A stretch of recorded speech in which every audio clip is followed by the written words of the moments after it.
जी अस्सलाम वालेकुम। वाला एग्रीकल्चर यूट्यूब चैनल पर खुश आमदीद कहते हैं सब भाइयों को। दोस्तों, जैसा कि आपको अपडेट दी थी कि महकमा खुराक ने जो है सरकारी गंदम यानी कि सरकारी गंदम खरीदारी की मुहिम बंद कर दी है। कौन से ज़िला से कितनी गंदम खरीदी गई, इसके अलावा ज़मींदारों को, किसानों को कितना बारदाना मुहैया किया गया, तमाम दादोशुमार अवाम के सामने पेश कर दिए। मुकम्मल आपको मालूमात देते हैं। दोस्तों, वीडियो में मज़ीद आगे बढ़ने से पहले आप दोस्तों से गुजारिश है कि जो भाई चैनल पर न्यू हैं चैनल को सब्सक्राइब कर लें, ताकि आप तक ज़रिए जनाज़ के मुतल्लिक़ हर किस्म की अपडेट वगैरह आसानी से पहुंचती रहे। दोस्तों, सूबा पंजाब में महकमा खुराक को जो है 45 लाख टन गंदम का कोटा मुकम्मल करने के लिए हदफ दिया गया था, जो मुकम्मल ना हो सका। और 39,21,000 टन जो है गंदम की खरीदारी हो सकी है, जिसमें से तकरीबन 6 लाख टन गंदम अभी फ़िलहाल जो है कोटे से फ़िलहाल पीछे है।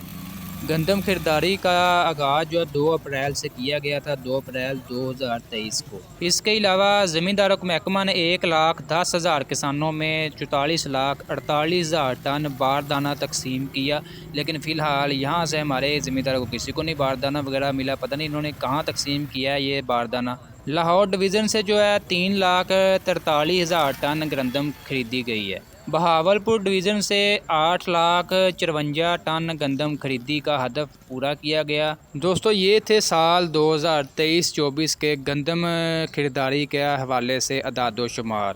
आज की अपडेट वीडियो आपको अच्छी लगी, वीडियो को लाइक कर दें और ऐसी मज़ीद वीडियोज़ के लिए ज़रिए जनास की तेज़ी मंदी की रिपोर्ट्स हासिल करने के लिए हमारे यूट्यूब चैनल वाला एग्रीकल्चर को लाजमी सब्सक्राइब कर दें।